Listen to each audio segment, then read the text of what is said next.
The myth of overpopulation originated in England in 1798, when a vicar named Thomas Malthus, who fancied himself something of a mathematician, saw that food production increased incrementally, but people reproduced exponentially.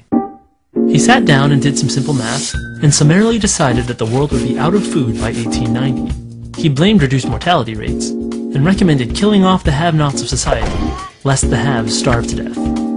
This cry was taken up by Paul Ehrlich of Stanford University in 1968, who claimed that reckless human reproduction had overwhelmed the Earth. Massive famines would result, which would destroy, best-case scenario, 1/5 of humanity by the end of the 70s. And the planet would follow. This fear produced large donations for the newly created UNFPA, which thrives on an imagined crisis that has been both imminent and rescheduled again and again over the past 2 centuries. The truth of the matter is that every family on this planet could have a house, with a yard, and all live together on a landmass the size of Texas, which is really just a small corner of the planet. The population of Earth will peak in 30 years, and then start to go back down. We're not overpopulated.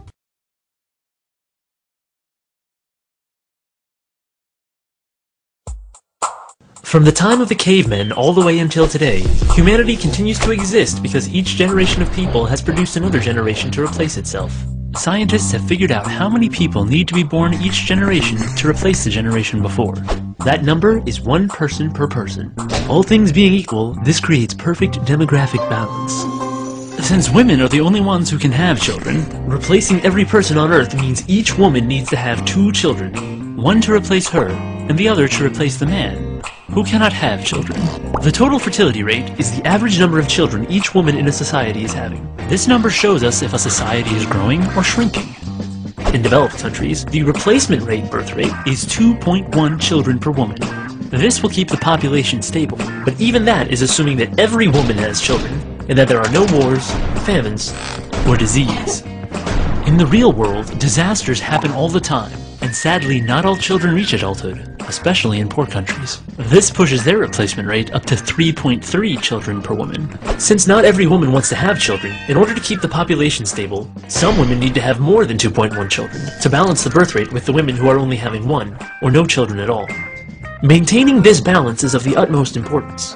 If society does not at least replace itself every generation, human numbers begin to fall exponentially. Economic and social problems appear, as elderly people retiring begin to outnumber young people entering the workplace. This is already happening all over the developed world. Many of the world's nations are only barely replacing themselves, while a growing majority have birth rates below replacement, some as low as 1.8 or even 1.2 babies per woman. Many societies are facing a very real danger: extinction.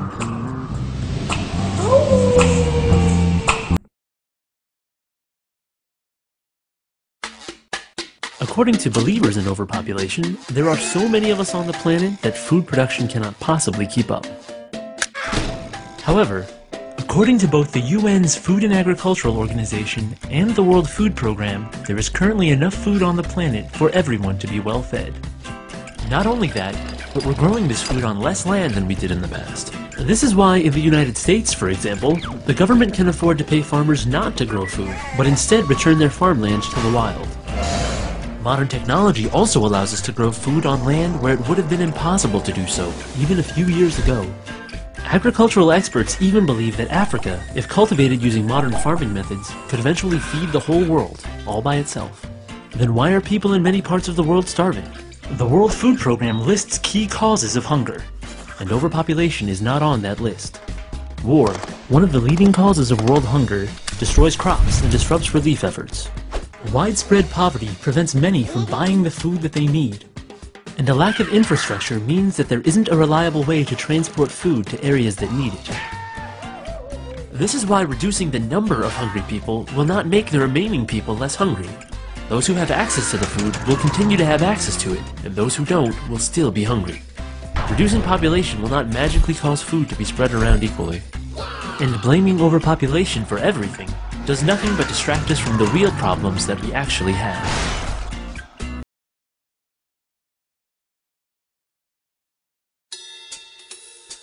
When human beings first showed up on this planet, there weren't very many of us. And we faced a hard life of meeting our basic needs. Chances are, early humans spent a good deal of time hungry, cold, and without shelter. That is to say, poor.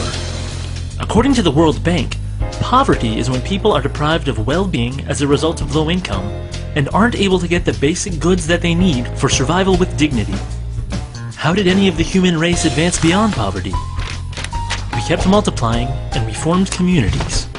In communities, people stop spending all their time on simple survival and are able to do things like divide up tasks, share resources, and pool their mental energies to come up with creative solutions to problems. These communities started with families, then grew into extended families, entire tribes, and then finally cities and nations. So what effect has this growth had on poverty? According to demographers, a very good one. In fact, history shows that as our numbers have grown, so has our average standard of living. Scientists measure this standard in everything from per capita income to average amount of calories consumed, even average height. And all of these averages have been increasing. Even though poverty still exists, the percentage of poor people has actually decreased as population has grown. The reason for this is that human beings are not simply consumers, we are producers. This is why, over the ages, we have learned how to do things like produce more food on less land, find better energy sources, and make sure that more people have enough to eat and a roof over their heads. And this is also why, though urban poverty is still a huge problem, statistics show that the poor who move to large communities actually have better chances of rising from poverty than they did in areas where there were fewer jobs and less opportunity. For this reason, poverty is a problem that is not solved by eliminating people. Poverty has always been a problem, even when there were scarcely any people on the entire planet. People are the only proven way out of poverty. Removing them will only leave the poor right where they started.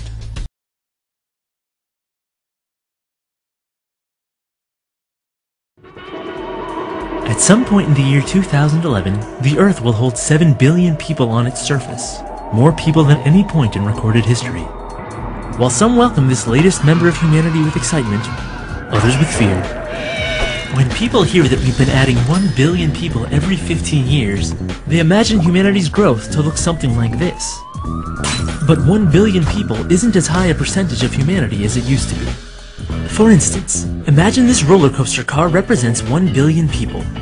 If we add another car, or 1 billion more people, our train has doubled in length.